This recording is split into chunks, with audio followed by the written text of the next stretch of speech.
Nah, melihat kesedihan itu, Ija pun menghibur Yongran, menjelaskan kalau sepulang dari desa Mucang, Yongran yang dulunya nggak peduli dengan manusia, kini menjadi sangat peduli. Dan ia senang akan hal itu, utamanya dengan cinta Yongran kepada pria tadi. Tapi Yongran berkata kalau pria itu sangat baik, jadi ia tak boleh mencintainya. Jangan sampai nih kelemahannya itu dijadikan ancaman oleh Sun Yong. Dongmin sendiri kembali ke rumah sakit cerita kepada Udin kalau meskipun media bahkan orang-orang menjelekkan Yongran, tapi baginya Yongran adalah wanita baik yang rela menanggung semuanya karena takut orang sekitarnya terluka. Ya, meskipun Yongran tidak mengungkapnya, tapi Dongmin ngerti maksudnya dan ia jelas tak ingin membiarkan Yongran sendiri meskipun ia ditolak. Besoknya, polisi tiba-tiba datang menangkap Yongran atas percobaan pembunuhan kepada Sun Yong. Dan Yongran yang sudah tahu itu setuju ikut ke kantor polisi. Tentu saja Ija yang panik segera mengabari Doni.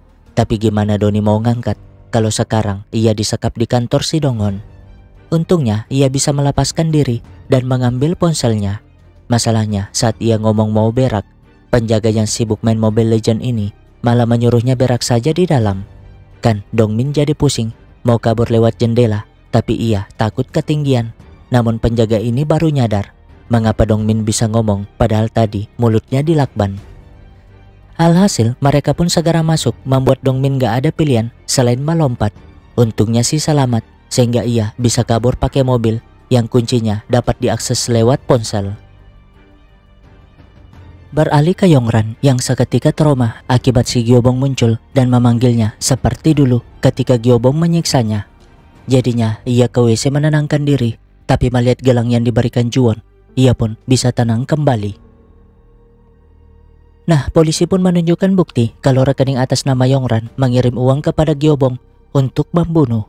Namun Yongran menjelaskan bahwa semua rekening bank bahkan KTP-nya dipegang oleh emak durhakanya itu. Jadi harusnya polisi memeriksa itu terlebih dahulu. Selain itu, ia memutar rekaman bagaimana ibunya menyuruh Gyobong melakukan sandiwara tersebut. Jelas dong, si gobong-gobong ini langsung marah. Tapi Yongran langsung menatapnya dengan tajam dan berkata kalau ia bukanlah anak kecil yang bisa disiksa seperti dulu. Dan mulai sekarang, ia akan membalas semuanya dengan menjebloskan si gobong ke penjara seumur hidup. Nah, tahu kalau Yongran punya bukti pembelaan, Sun Yong pun segera menghubungi orangnya di kepolisian agar dirinya tidak dikaitkan dalam sandiwara pembunuhan tersebut. Toh, meskipun Yongran bebas kali ini, tapi ia masih punya rencana jahat lainnya. Sementara Doni segera menjemput Yongran sambil cerita apa yang terjadi. Tapi Yongran mah santai aja, lagian Doni juga masih selamat. Sunwo sendiri ingin nyewa kapal ilegal, tapi biayanya sangat mahal. Membuatnya bingung apa ia harus memberikan bukti itu kepada Yongran untuk mendapatkan uang. Sementara Dongmin mulai mencari tahu tentang Hose, sehingga ia pun tahu kalau orang yang menyuruh Hose membunuh adalah Sun Yong. Beralih ke Yongran yang berterima kasih kepada tetangganya yang merekam bukti kejahatan emaknya itu. Ya, tetangga ini berkhianat bukan karena uang, tapi karena nggak rela si pirang itu lebih sukses darinya. Lagian, ia juga kasihan kepada Yongran yang selalu disiksa sejak kecil.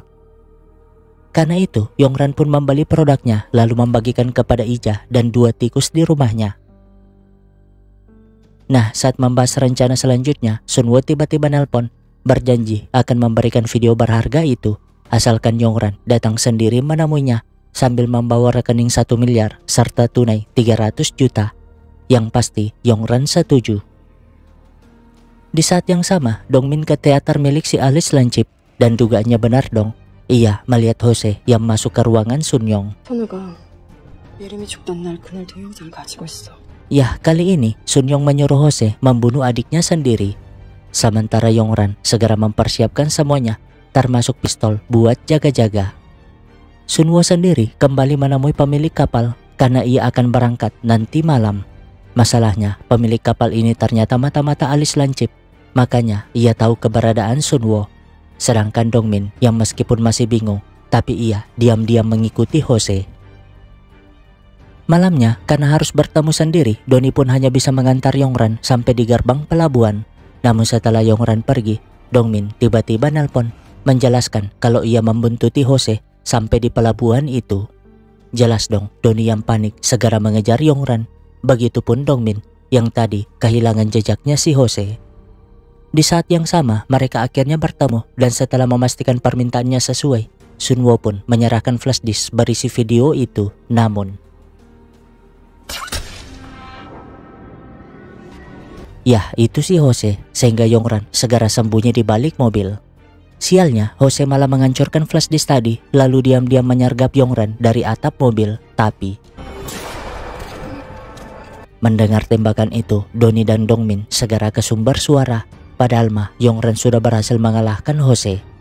Tapi bukannya takut dan menyerah, Jose malah tertawa dengan senangnya, lalu menarik pelatuk itu.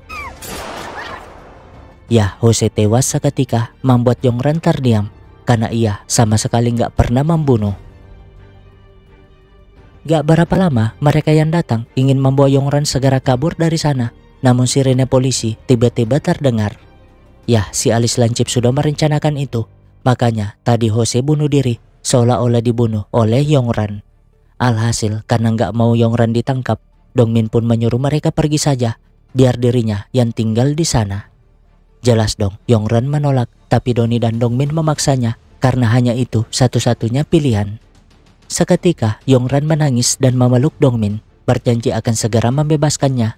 Dan dengan begitu, setelah mereka pergi, Dongmin memegang pistolnya, sehingga polisi pun langsung menangkapnya.